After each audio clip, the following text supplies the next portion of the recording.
আসসালামু আলাইকুম প্রিয় ফুটবল ফ্যান্স। ফুটবল ফ্যাকের এই ভিডিওতে আমি অনেকগুলো কঠিন সত্য আপনাদের সামনে লা লিগার প্রসঙ্গে তুলে আনতে চাই এবং আপনাদের সকলের দৃষ্টি আকর্ষণ করতে চাই। এবং শুরুতেই আমি জানি এই ভিডিওটা বানানোর অনেক বড় রকমের রিস্ক আছে, কারণ এই ভিডিওটাতে আমি যখন ফ্লোরেন্তিনো পেরেজের একেবারে যৌক্তিক একটা সমালোচনা করব তখন অনেকেই রিয়াল মাদ্রিদ ফ্যানেরা অনেক বেশি করে বিরূপ হবেন। আমি যখন লাপোর্তা বোর্ডের লাপোর্তার ব্লাফ মাস্টারগিরি কিংবা তার একের পর এক মিথ্যা নাটক অভিনয় নিয়ে কথা বলবো তখন বার্সা ফ্যানেরা বিরাগ ভাজন হতে পারেন।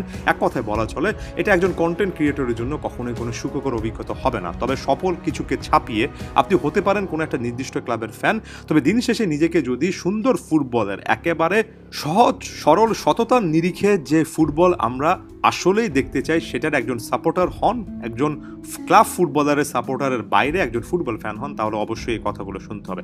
প্রথমত হাবিয়ার তেবাসের প্রসঙ্গে আসি।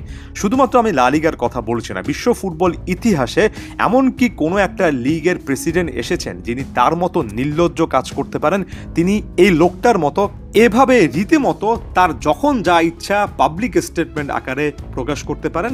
হাবিয়ার তেবাস একটা লম্বা সময় ধরে বার্সার বিরুদ্ধে নানা রকমের কার্যক্রম নিয়েছেন, কখনো স্যালারি ক্যাপ সংক্রান্ত ইস্যুগুলোকে ধোঁয়াশার মধ্যে রেখে, কখনো হুটহাট করে নির্দিষ্ট ক্লাবের বিরুদ্ধে নানা রকমের নিষেধাজ্ঞা দেওয়ার চেষ্টা করেছেন। এবং এটা অবশ্যই নিয়মের মধ্যে থাকতে হবে, এবং নিয়মের মধ্যে থেকে বার্সা থেকে শুরু করে একাধিক ক্লাব যখন তাদের হিসাব নিকাশে গরমিল করে ফেলে অবশ্যই তাদেরকে শাস্তি পেতে হবে। তবে আমি বছরের পর বছর দেখেছি হাবিয়ার তেবাসের একটা ব্যক্তিগত ক্ষোভ, একটা ব্যক্তিগত রাগ আছে হয়তোবা বার্সা বোর্ডের উপর, যেটার বহিঃপ্রকাশ তিনি সবসময় করে ফেলেন। তিনি তার ব্যক্তি সত্তাটা এতটাই সামনে নিয়ে আসেন যে একজন ক্লাব প্রেসিডেন্ট হিসেবে তার যে একটা ফেয়ার জাজমেন্ট করতে হবে সেই জিনিসটা তিনি ভুলে যান। শুধুমাত্র কি বার্সার ক্ষেত্রে জিনিসটা তিনি করেন, রিয়াল মাদ্রিদের সাথে ফ্লোরেন্তিনো পেরেজের সাথেও তার একটা ইগো ক্ল্যাশ প্রায় সময় দেখা যায়।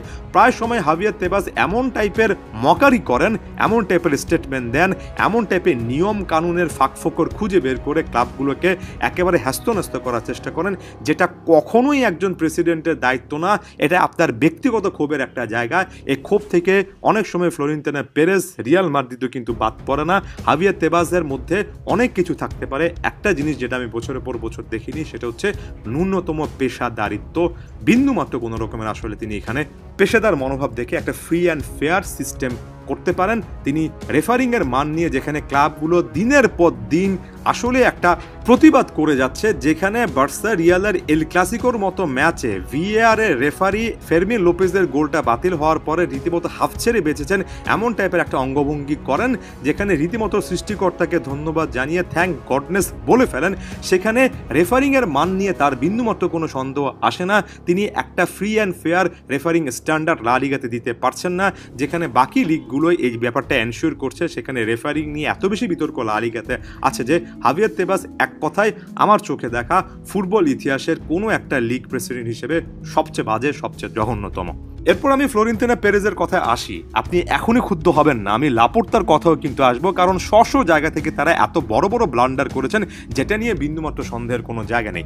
ফ্লোরেন্তিনো পেরেজ একটা ম্যাচের আগে একজন রেফারিকে নিয়ে যেভাবে রীতিমতো নিজের ক্ষোভটা ঝাড়েন, কিংবা তার নেতৃত্বাধীন ওই ক্লাবটা যেভাবে একজন রেফারির উপর প্রেশার তৈরি করে, যেভাবে তাকে বা 1994-95 সালে তার ছোট বয়সে দেওয়া একটা ইন্টারভিউকে ইস্যু বানায়, যেভাবে রেফারির বিরুদ্ধে রীতিমতো ভিডিও ক্লিপ কিংবা ভিজুয়াল বানিয়ে প্রতিবাদ করে শুধুমাত্র প্রেশারাইজ করার জন্য। ফুটবল ইতিহাসে কোনো ক্লাব প্রেসিডেন্ট কোনো একটা ম্যাচের আগে রেফারিকে কেন্দ্র করে এমন টাইপের আলোচনা সমালোচনা, এত কথাবার্তা, তার সাথে বসে আলোচনা করার রাইটস কখনো পেয়েছেন কিনা আমি একেবারে জানি না। একটা ক্লাব হিসেবে রিয়াল মাদ্রিদ সবচেয়ে সফল ইউরোপীয় যে কোনো কম্পিটিশনে, এটা মানতে আমার কোনো ডাউট নেই। রিয়াল মাদ্রিদের একটা লেগাসি আছে, রিয়াল মাদ্রিদের একটা ঐতিহাসিক প্রেক্ষাপট আছে।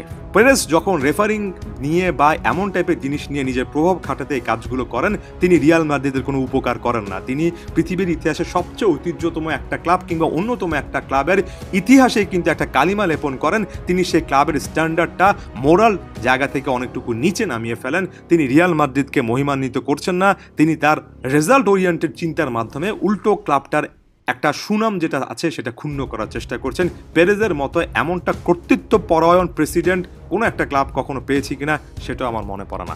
এরপর আসি আমি লাপোর্তার কোথায়। কখনো এই জিনিসটা মনে করবেন না যে ফ্লোরেন্তিনো পেরেজের সাথে লাপোর্তার সম্পর্কটা অনেক বেশি করে খারাপ। নিজেদের মধ্যে সবসময় উত্তপ্ত বাক্য বিনিময় হয়তোবা তারা করবেন, কিন্তু যখন সুপার লিগের মতো একটা উদ্ভট কোনো রকমের প্রশ্ন আসবে তখন দেখবেন তারা দুজন এক হয়ে যাবে। গত 2-4 বছরে উয়েফা চ্যাম্পিয়ন্স লিগ এটার যে একটা অন্যরকম আবেদন আমাদের মনের মধ্যে আছে সেটাকে ভেঙে নিজেদের কর্তৃত্ব প্রতিষ্ঠা করার জন্য যে সুপার লিগের ধারণা নিয়ে পেরেজরা এসেছেন, সেখানে পেরেজকে সবার আগে সমর্থন দিয়েছেন এই লাপোর্তা তার স্বার্থের জন্য এমন অনেক সিদ্ধান্ত নিয়েছেন প্লেয়ারদেরকে কেন্দ্র করে। সেখানেও তো আমি যাচ্ছি না। তার চেয়ে বড় কথা, দিনের পর দিন তিনি তার ক্লাব যেখানে অর্থনৈতিক অনেক সিচুয়েশনে ভুগছে সেখানে মিথ্যা কথা বলেছেন। তিনি তার স্যালারি ক্যাপ, ইকোনমিক স্ট্যাটাস নিয়ে অনেক গল্প গুজব বানিয়ে বলেছেন। মেসিকে নিয়ে একাধিকবার এমন সিচুয়েশন তৈরি করেছেন যেখানে একটার পর একটা ডাহা মিথ্যা, শুধুমাত্র তিনি না, তার যে এজেন্সি আছে, যে প্রোপাগান্ডা সেল আছে, সেটার মাধ্যমে তিনি করেছেন। আমি জানি বার্সা ফ্যানদের মধ্যে অনেকের মনের মধ্যে এখন এই ক্ষোভটা আসছে।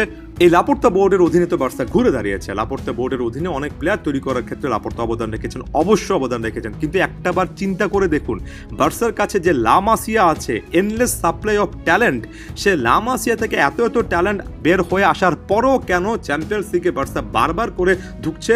রীতিমতো ফাইনাল স্টেজে এসো ফ্লিকের এত দুর্দান্ত দলও কেন চ্যাম্পিয়ন্স লিগ শেষ পর্যন্ত জিততে পারলো না? কারণ ট্রান্সফার মার্কেটে ডিফেন্সকে কেন্দ্র করে বড় রকমের কোনো প্ল্যানিং নেই, কোনো রকমের বিনিয়োগ নেই।